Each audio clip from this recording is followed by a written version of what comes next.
What is going on, everyone? My name is Alpha, and today we're back with another Pokemon challenge video. We're doing 2 times this week.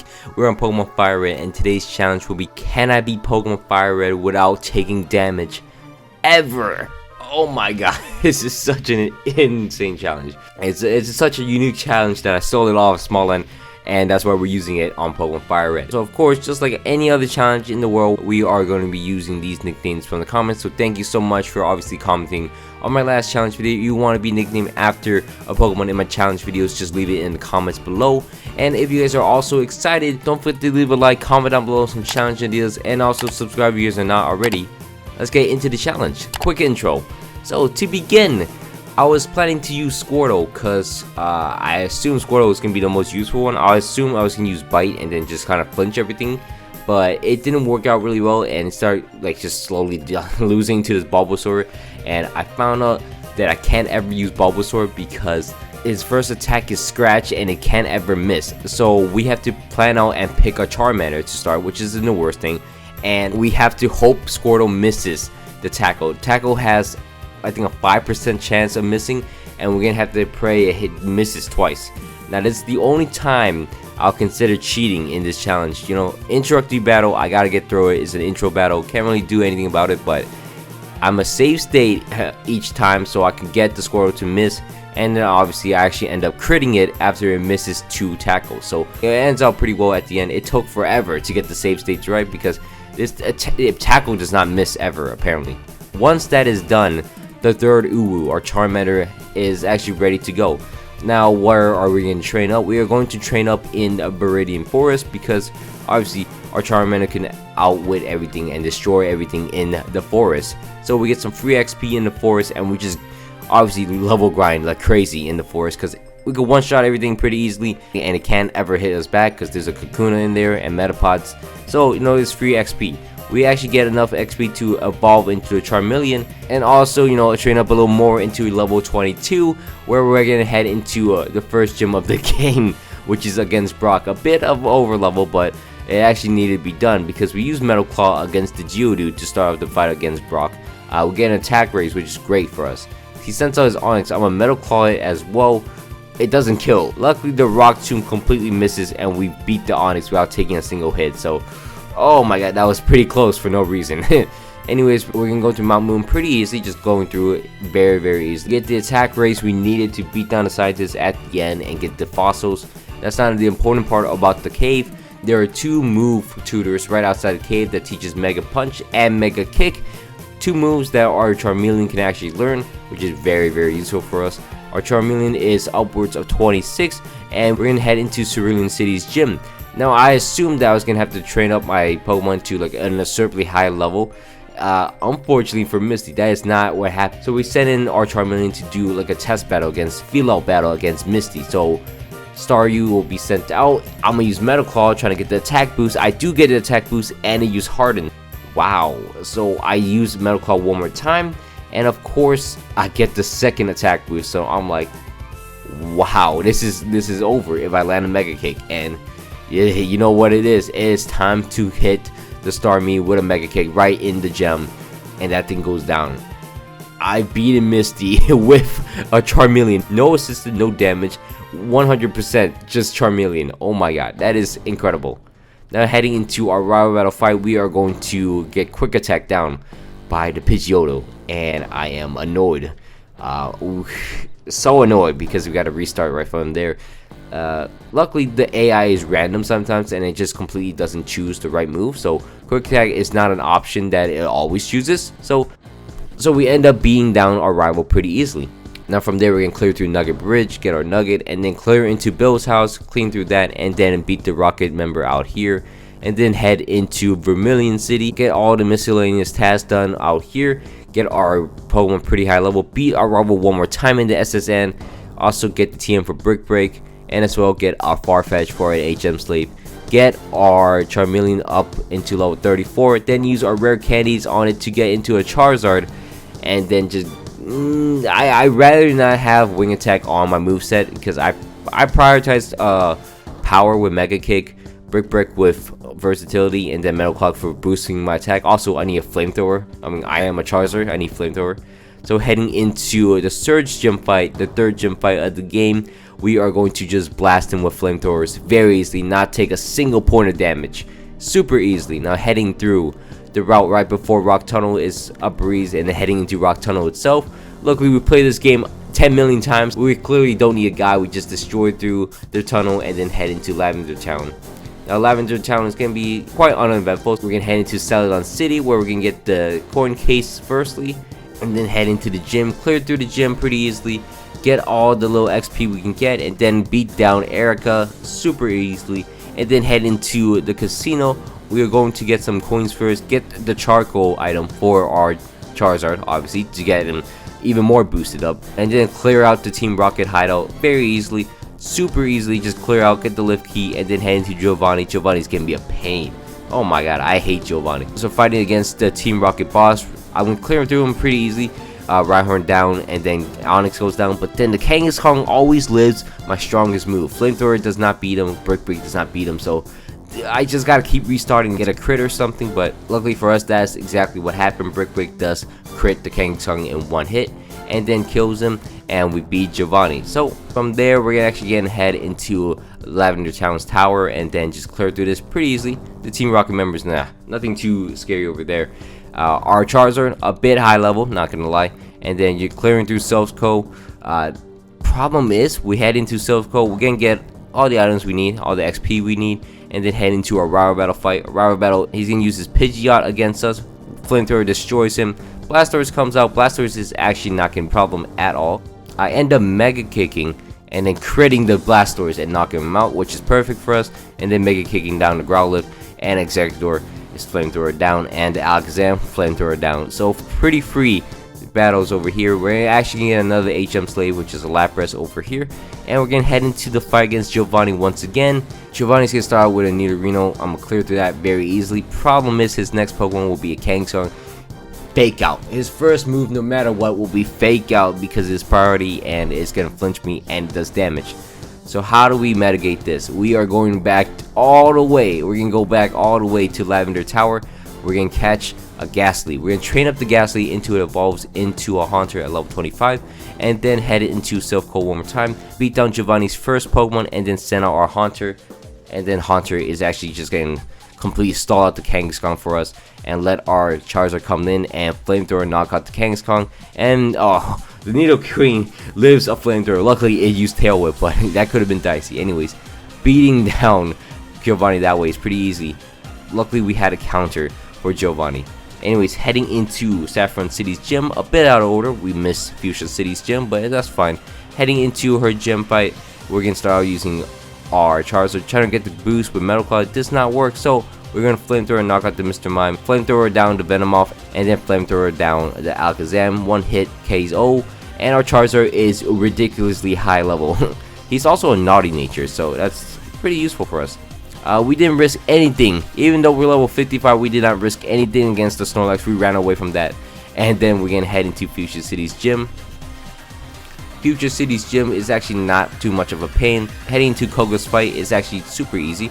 I know Flamethrower is gonna knock out his first Coughing, and then the Muck comes out. I'm just afraid that Flamethrower might not kill, so I use Flamethrower. It does not kill. It uses Minimize, but it's getting Hyper Potion, so as long as I do not miss the second Flamethrower back to back, it should be fine. Flamethrower does knock out the Muck, and then Weezing comes out, and Flamethrower is going to knock it out. It's not especially defensive monster, so it is done. So we get the HM for Surf in the Safari Zone. Nothing for us in the Safari Zone after that. Get the rare candy as well. Then head into the Power Plant. The Power Plant is going to be filled with items and also a new Pokemon. We're going to catch a Zapdos. We're going to use the Master Ball, obviously. We did inflict damage onto it, so it wasn't our Pokemon when we inflicted damage onto it, so technically it's not against the rules. So we catch Zapdos pretty easily, and then heading into Seafoam Islands, we're gonna catch the Articuno over here as well. And you know, we got a lot of Ultra Balls this time, and we're gonna catch the Articuno. It just doesn't want to like attack me at all, and we caught it pretty easily. And then we do some 10,000 IQ plays. We're gonna teach our Charizard Dig to use obviously Escape because we don't need to be here, and then obviously change up the movesets for our Pokemon. We're going to put Thunder onto our Zapdos, Water Pulse onto our Articuno, and then go and catch a stupid amount of Magnetons for no reason, because I wanted a 5% chance for a magnet to boost my electric attacks on my Zapdos. It didn't work. Okay, I admit it, it didn't work. So I kind of gave up after like almost a full box of magnetons. Very stupid idea by me, but you know what? It was a good effort. Now heading into Cinnabar Island. Cinnabar Island will be home of the Fire Gym. Now the Fire Gym, we don't really have a good matchup against it. We do have one Pokemon, which is Articuno. Articuno has water pose, so that's the only thing we really have for it. Clearing through the mansion, get the secret key, and then heading into the gym itself. We're gonna clear through the gym pretty easily. Now heading into the gym fight against Blaine. Now Blaine is gonna be a bit of a problem. Now we're gonna start the battle against Blaine using our Articuno. He's gonna send out his Growlithe. He's gonna one shot with a water pose, knocks it out pretty easily. Ponytail comes out. I'm scared that it might not kill, but water pose does knock it out. Rapidash comes out. I'm gonna actually crit the Rapidash, which is very useful for us. Down goes the Rapidash. Next up will be the Arcanine.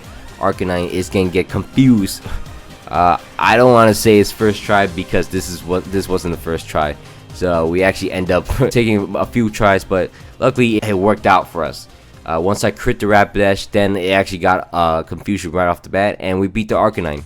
And that's the end of Blaine. So at the end, he actually used a full heal against us. So kind of impressive. We're not going to accept Bill's offer of going into the islands whole situation. That's not for us. We're going to actually head into Giovanni's gym. Giovanni's gym, pretty much a pushover, not going to lie. Now heading into Giovanni himself, he's same situation. He's a pushover easily.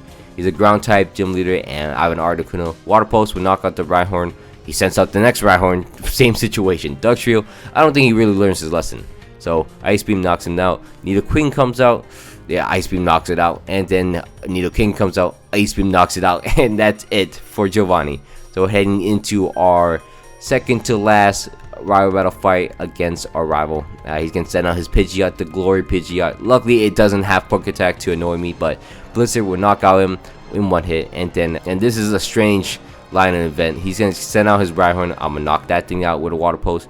He sends out his Growlithe. I'm going to knock that thing out with a water pulse, which is interesting. Then he's going to send out his Execute. I'm going to Ice Beam that thing down, and it's on. Alakazam comes out, and I'm like, okay, Charizard, you can finally do something. Flamethrower does one-shot it, and then Blastoise comes out. And of course, I got Zapdos with the Thunder, and that's it. Gang, gang, bang, bang. Knocks out Blastoise for us, and that's the end for our rival until we meet him again, obviously.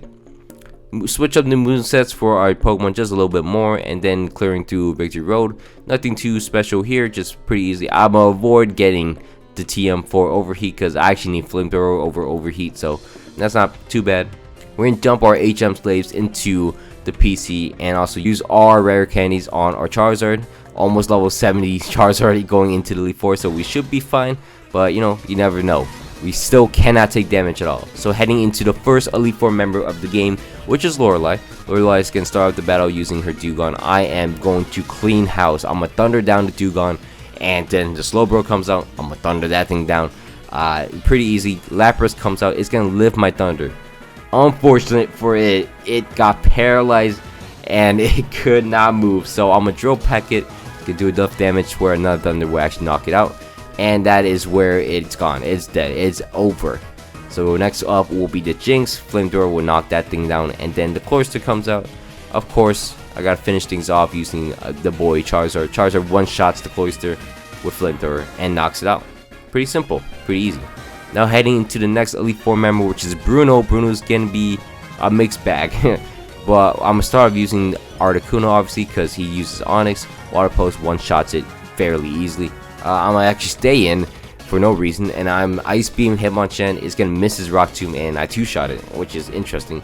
He's gonna send out his Machamp next. I'm gonna Flamethrower it, and he used Bulk Up. Well, I mean, all these people have chances to hit me and make me restart, but Flamethrower knocks out the Machamp, and next up will be his Hitmonlee. I Flamethrower it, it misses its attack, and then it gets burned. So I mean, how am I the problem here?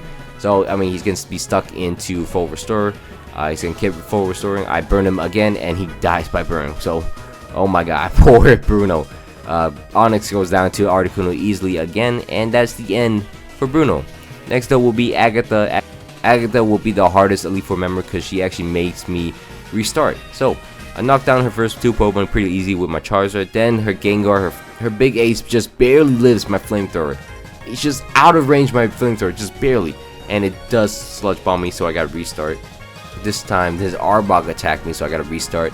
And you know, it's a bit annoying. So I paralyzed the Arbok and then knock it down with Earthquake. And some way I crit down the Gengar and knock it out, and then the Haunter will go down pretty easily as well. So a few retries on Agatha, and that's about it. So heading into Lance, the Dragon type Elite Four member. This was interesting. Now heading into Lance, you can start with a Gyarados. I'm gonna start with Zapdos. Thunder completely knocks down and shuts down the Gyarados for us. He sends out Aerodactyl next, and I'm like, why'd he do that? So I sent out my Charizard.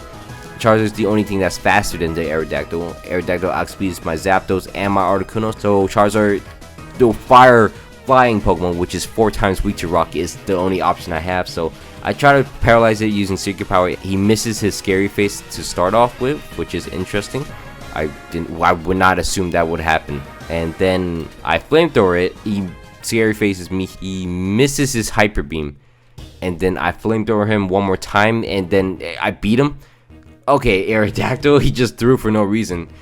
Hey, that's all good by me, I guess. But he sends out his Dragonair. I'm gonna Ice Beam that thing down pretty easily. Second Dragonair goes down the same way, and the Dragonite goes down with the same Ice Beam, and that's it for them.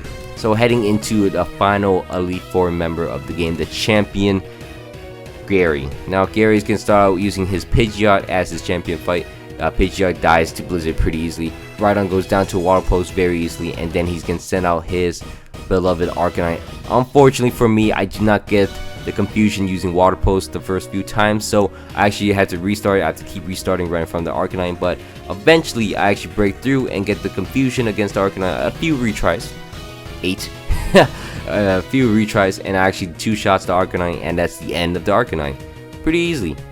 Alakazam comes on next. He's a bit of annoying, but he decides to use Reflect in front of me, so I got confused. He started using Recover. I got my attack boost, and I'm like, right, well, now time to knock it out with Flamethrower, and he's gone. Blastoise comes out.